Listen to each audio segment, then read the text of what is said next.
Alors, bonjour à tous et heureux de vous retrouver en ce beau samedi, frisquet quand même, et un beau samedi, ça va se réchauffer demain, 23 mai 2020, 15h37 heure du Québec. J'espère que vous allez bien. On vit des moments vraiment uniques, terrifiants, angoissants, hein? C'est pour tout le monde, ça, ces sentiments-là qu'on a à l'intérieur de nous, et c'est normal. Le monde, depuis 4 ans, a été brassé aussi par une élection qui était des plus surprenantes, celle de la victoire de Donald Trump, et qui, franchement, n'a pas aidé la cause de ceux qui sont instables émotionnellement. On a vu toute comment dire, les changements que Donald Trump a voulu amener dans plusieurs facettes de politique intérieure, mais aussi internationale. C'est retirer des accords de Paris. Pas sûr que ce soit la décision la plus profitable pour les Américains eux-mêmes. Ils ont perdu le bâton du pèlerin, donc Donald Trump est venu isoler avec cette politique un peu,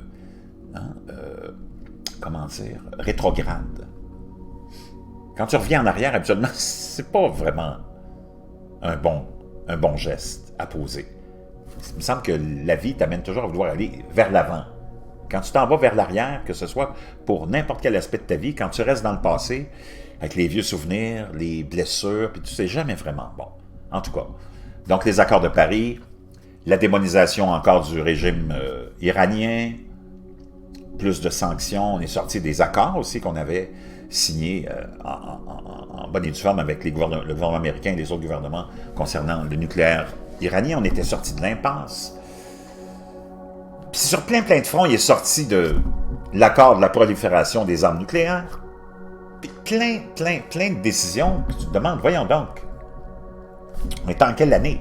On est en 1900, en pleine guerre froide, 1960, 65, ou est-on en 2020? Et là, Patrice Duhem, un abonné, je pense que c'est un compatriote québécois, nous envoie un lien intéressant, puis je l'avais vu, mais on va prendre le sien. Je l'avais vu d'un autre site, mais on va prendre celui de Radio-Canada, qui est rapporté il y a 4 heures. Washington évoque un projet d'essai nucléaire, le premier en 28 ans. Coudonc, on est en train de régresser. On s'en va vers quoi? L'administration Trump a évoqué la possibilité de réaliser le premier essai nucléaire américain depuis 1992, en guise d'avertissement à la Russie et à la Chine. Naturellement, Donald Trump est dans une position vraiment presque impossible à vaincre. Il va se faire planter le 3 novembre, que tu le veuilles ou non. Puis là, il s'en va dans toutes les directions, puis il essaye de vraiment, comme tout politicien, détourner l'attention sur sa mauvaise gestion de la crise, puis sur son mandat de 4 ans. C'est ça qui va être scruté le 3 novembre à l'élection. C'est pas le mandat de Barack Obama, c'est le mandat de Donald Trump. Nous a rapporté vendredi le Washington Post, ce qui constituerait une rupture avec la politique de défense américaine. D'après le quotidien américain, qui c'est un haut responsable du gouvernement et 2 anciens responsables, tous sous ce couvert de l'anonymat, cette discussion a eu lieu lors d'une réunion le 15 mai. Elle s'est tenue après que des responsables américains aient affirmé que la Russie et la Chine procédaient à des essais. Moscou et Pékin ont démenti et Washington n'a pas fourni de preuves.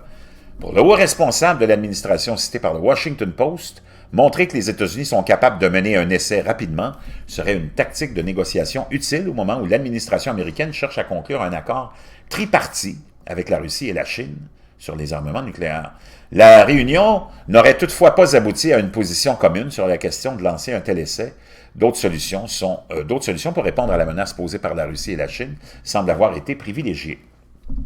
Aucun commentaire n'a été obtenu auprès des membres de l'administration américaine sur l'éventualité d'un tel essai. J'aimerais ouvrir une petite parenthèse ici. La Russie, ou l'ex-URSS, qu'on avait dépeint comme une grande menace, j'ai jamais vu encore aucune conséquence de cette grande menace-là qu'on nous a vendue pendant 40-50 ans, qui a mené à des dépenses complètement folles dans le militaire. Puis la Chine, depuis quand la Chine représente une menace militaire, depuis quand est-elle allée déclencher des conflits? La Chine s'occupe de ses affaires, puis elle laisse les autres s'occuper de leurs affaires. Elle domine le monde parce que c'est des gens qui sont smart.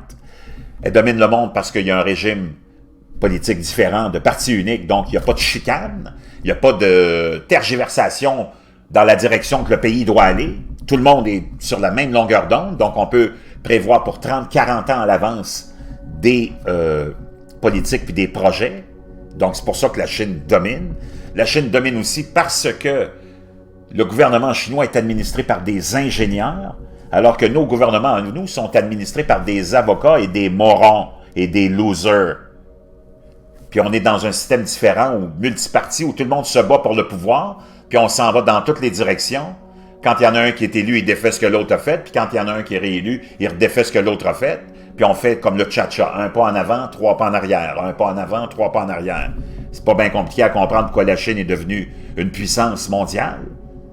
C'est qu'il y a une pensée unique pour l'avenir du pays. Puis il n'y a personne qui s'obstine là-dessus, puis il n'y a personne qui se bat pour le pouvoir. Le pouvoir, il est là. That's it, entre les mains de ceux-là, that's all. Puis ceux qui gèrent le gouvernement, puis ceux qui sont à gérer le pays, c'est des ingénieurs. Donc, nous autres, on a des avocats qui gèrent nos pays, puis des morons. Je ferme la parenthèse. Béatrice Finn, de la campagne internationale pour l'abolition des armes à feu, le groupe qui a remporté le prix Nobel de la paix en 2017, a averti qu'un essai nucléaire américain pourrait nous plonger dans une nouvelle guerre froide. Bien, c'est ça que les Américains veulent, parce que aux États-Unis, il y a une statistique qui est importante aussi à retenir. Le domaine qui produit le plus de millionnaires aux États-Unis, le domaine économique qui produit le plus de millionnaires, c'est le domaine militaire. OK? Donc, c'est sûr qu'on veut faire marcher cette machine militaire, le complexe militaro-industriel américain, parce que c'est avec ça qu'on s'enrichit puis qu'on crée les amis millionnaires. Donc, si tu n'as pas d'ennemis, si tu n'as pas de guerre froide, si tu n'as pas de conflit, si tu n'as rien, comment tu vas enrichir puis faire des millionnaires à la tonne? Ben, c'est ça.